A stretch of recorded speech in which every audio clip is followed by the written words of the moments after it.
Hi, my name is Michelle Hess, and my character trait that I chose to do my project on was on resiliency. Resiliency is a quality of character trait that I feel is very important to teach and to learn. A passion of mine is teaching and coaching. People need to use resiliency skills many times in their lives. I am passionate about teaching this quality of character because I am a high school wellness teacher where I teach health education. I am also the varsity field hockey coach at my high school in Franklin, Massachusetts, and I am a recreational coach for the youth level in Franklin as well for field hockey and lacrosse. I am also married to a wonderful husband, and we have 3 beautiful children. Our daughter Neely is 15, our daughter Delaney is about to be 14, her birthday's coming up, and our son Shane is 12. I feel it's important to teach all of these skills to the people in my life, because there's going to be a time in every single person's life where they need to develop some resiliency skills, because unfortunately life throws you a bunch of curveballs and you have to be able to figure out how to handle the stresses that come with those curveballs. Resiliency is defined in Merriam-Webster dictionary as the capability of a strained body to recover its size and shape after deformation caused especially by compressive stress, and an ability to recover from or adjust easily to misfortune or change. I chose a movie clip from the movie Hardball. This clip actually give a little background of the movie. There was a youth baseball team in Chicago that was pretty much told that they didn't want them to play in the league because they were all from gang backgrounds. And what ends up happening in the movie is Keanu Reeves plays the coach in the movie. One of the team members actually gets shot in a gang fight and ends up dying, with one of his other teammates right beside him. And what the kids do is they show up to the field right after this happens, and the player that was with the boy that passed away wasn't there. So they only had 8 players, and they weren't going to be able to play their game that day. And then all of a sudden they looked over, and their teammate, who had been with the one that was killed by gunfire, was actually showing up to the game. And the coach gave them a speech and said that he was so impressed and what he's learned from them as far as being able to show up for that game was probably super hard, and they actually dedicated that game to their teammate that got killed previously. So I chose that movie clip because I feel like it's a very good example of resiliency, especially for young boys like that, and what a life lesson they learned from that situation. Another thing in my research that I found is that the Air Force actually has pillars of resiliency that they teach to their members of the Air Force.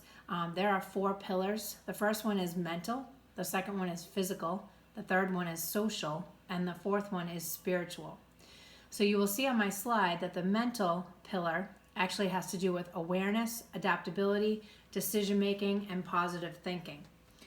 What they want in the mental pillar is they want their members to be flexible in their thinking and also to be able to set goals and be able to problem solve.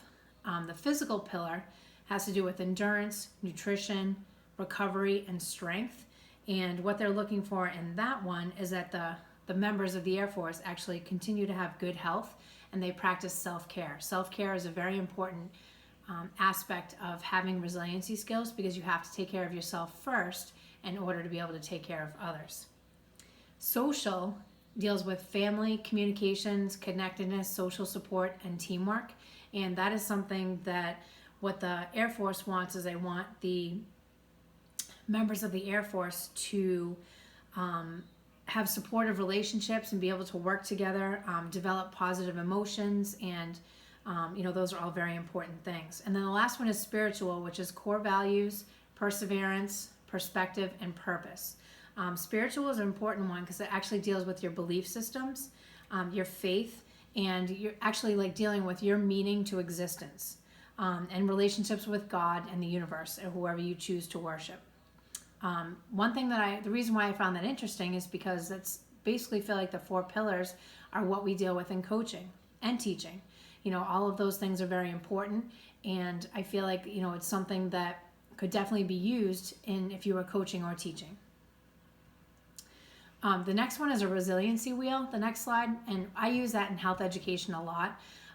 It basically goes over very similar things as the pillars.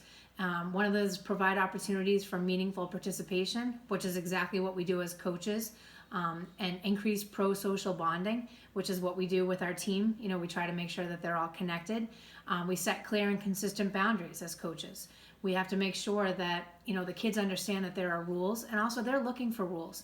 Today's adolescents are really looking for structure. They're looking for you to kind of set boundaries and things that they can follow.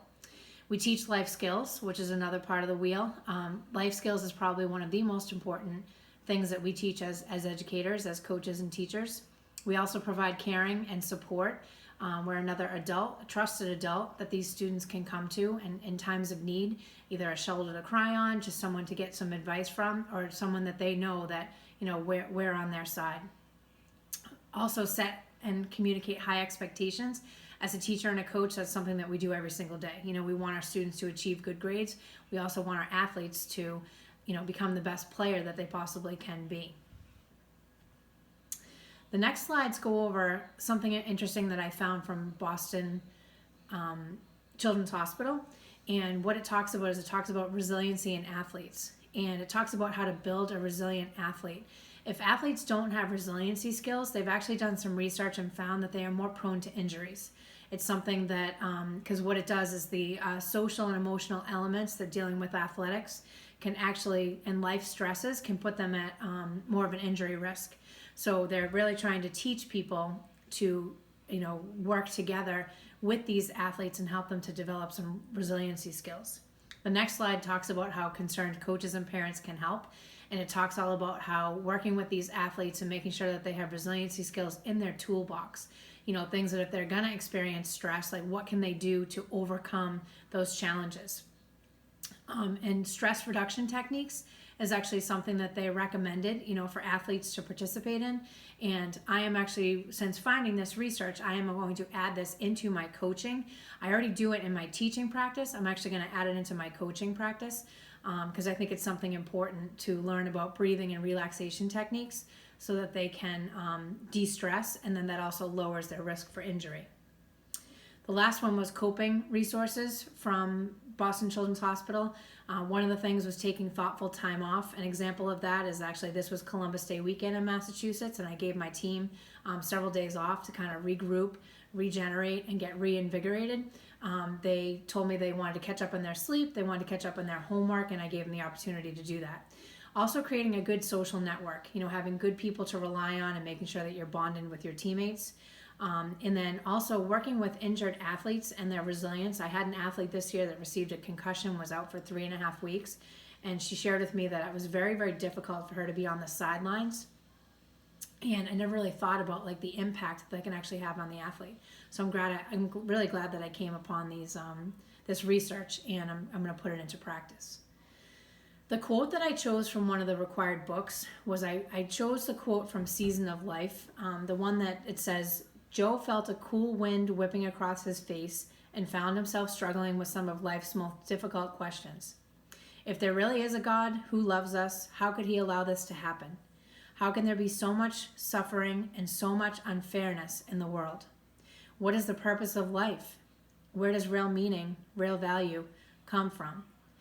Joe made this statement as he was standing at the graveside from his brother that passed away from cancer. And he really was at a moment in his life where he was feeling extremely down, and his resiliency skills needed to kick in for him. One of the things that he decided to do was to give back, which is one of the suggestions that they make in regards to having resiliency skills. This is when Joe decided to meet up, and he started the Ronald McDonald House project, and he was able to make that a successful campaign before he actually went on to some of his other endeavors. The Bible passages of resiliency that I chose, the first one is, "Weeping may endure for a night, but joy comes in the morning," and that's Psalm 35. And that just talks about resiliency skills and how important it is that if you're possibly having a bad night, if maybe you can look to God and some some prayer can kind of get you through, and then, you know, tomorrow's a new day. The second quote that I chose is, "Have I not commanded you? Be strong and courageous. Do not be terrified. Do not be discouraged, for the Lord your God will be with you wherever you go." And that was from Joshua. And that just, you know, basically says that as long as you have like a good support system and you believe in, you know, the people that are supporting you and around you, that you should be able to, you know, use your resiliency skills to get through whatever event you're dealing with in life. In closing, I'd like to share one of my most favorite quotes that I feel like, you know, definitely talks to resiliency. And the quote is, "The greatest glory in living lies not in never falling, but in rising every time we fall." And that's from Nelson Mandela. My goal as an educator and a coach is to definitely put some of these new skills and new suggestions that I learned from this project into play. Thank you very much.